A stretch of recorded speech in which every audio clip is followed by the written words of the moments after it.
यह geometrical objects का question है। इसमें ये कहा गया है कि दो तीन माध्यम है पी क्यू और आर, और डायग्राम भी बनाया। पी और आर विस्तारित माध्यम है, उसके ठीक बीच में 5 सेंटीमीटर ऊंचाई का एक माध्यम क्यू रखा है।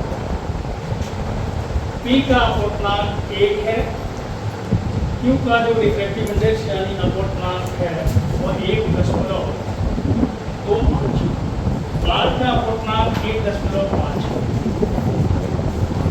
फिर ये कह रहा है कि एक बिंदु है O, और यह जो बिंदु O है वह माध्यम Q के ठीक केंद्र पर रखा गया है।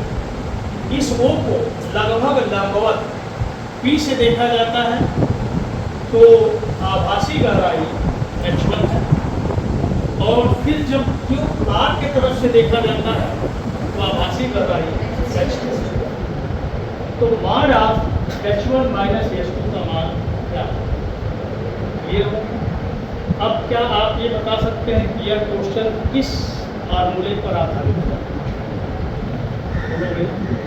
कौन सा फार्मूला है?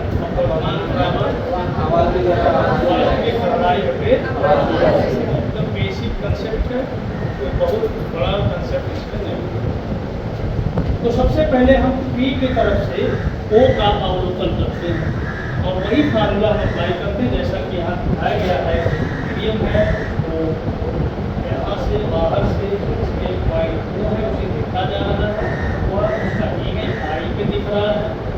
आभासी गहराई h डैश है, वास्तविक गहराई h है, यानी इस मीडियम का रिफ्रैक्टिव इंडेक्स वास्तविक गहराई सीधा सीधा उसी फार्मूले पर। तो जब हम P की ओर से देखते हैं तो सबसे पहले हम यहाँ लिख देते हैं P की ओर से, ठीक है भाई। जब P की ओर से देखते हैं क्या क्या है हमारे पास, तो अब यहाँ पर h का मान हमें चाहिए। तो चूंकि Q का जो मोटाई है 5 सेंटीमीटर है और जो पॉइंट O है उसे ठीक केंद्र पर रखा गया, इसका मतलब आधे दूरी पर ये रखा गया। तो ऊपर से ये जो आधा दूरी है यानी 5 का आधा 2.5 सेंटीमीटर, यह पहले वाले कंडीशन के लिए वास्तविक गहराई का काम कर रहा है, और ये है आपका 2.5 सेंटीमीटर। इसके बाद अब यहाँ हम बात करते हैं कि यहाँ पर आभासी गहराई h डैश कितना है,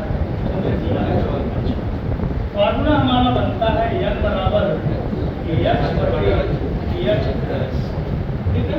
अब जो n की वैल्यू है n2/n1, ये वाला रिफ्रैक्टिव इंडेक्स 1.25 अपान ये वाला रिफ्रैक्टिव इंडेक्स 1 h, h की वैल्यू 2.5 और h डैश की वैल्यू क्या है 1।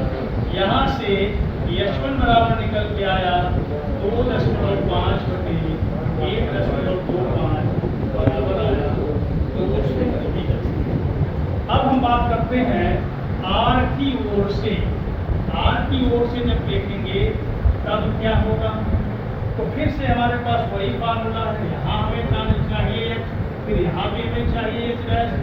जब हम इधर से देख रहे होंगे ये वाला जो डिस्टेंस है वह वास्तविक गहराई का काम करेगा, यानी फिर से इसका आधा यानी 2.5 सेंटीमीटर। h डैश का मान यहाँ पर h को दिया गया है, यहाँ पर वो दिखेगा। अब देखो फिर से वही फार्मूला हमारे पास है, यानी इक्वल टू h मान लेते हैं, और यहाँ पर फिर हमें क्या करना होगा, यहाँ पर हम लिखेंगे 1.25 अपान 1.5 इक्वल टू 2.5, और h डैश की जगह पर हमें क्या लिखना है, h2 लिखना है।